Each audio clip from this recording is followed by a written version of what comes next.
afaan nama qaba.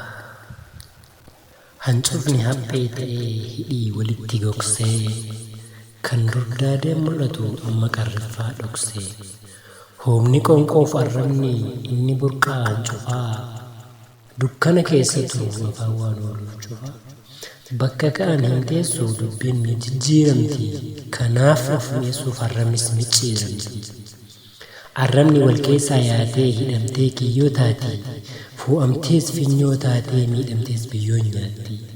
Haasaan oobditti baanaan dhahamee calleeffama, gingilchan dubbii baanaan haadhamee balleeffama. Ganama waliin jechaa ati foon kootiif jiru, galgala immoo alagaa ta'eera deemeen jiru. Atanaaf lubbuu kootii onnee irraan si jaalladha, natti himi maal siif ta'u waan feete siifan godha. Waamichi maqaa ta'ee koofii qubee jalqabaa, qubee koo waliin jedhu lubbuu koon siif dhaba. Jaalalli kuttoo kaasee walqabuun wal maraachuu, mataa torbeeyyuu ga'u jalqabuu wal loqachuu. Barii fixeensa buusee ilqeeffatee ittiin oola, fixeensa buusee fudhachuun yoo dhaqan namaan lola.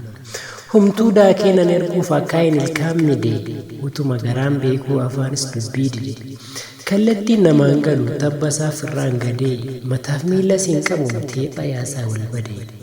Dubbiin nama dhabee hin bushaa'u mi'aawu, rakkoo dhalootaa ta'ee nu rakkisee raawwaa'u. Dubbiin bara kanaa dhufa fagaara lixxe, yoo harkisan hin cita, yoo gadhiisan hin lixa. Dhiitoo lapheef cinaachaa, eelaa mar'umaanii, buqqisaa garaachaas ta'uun maalumaafi jecha maciigoo gochuun mee gatii maalii qaba? Akkamiin dubbatu ree dhugaa afaan namaa qaba? Akkamiin dubbatu ree dhugaa afaan namaa qaba?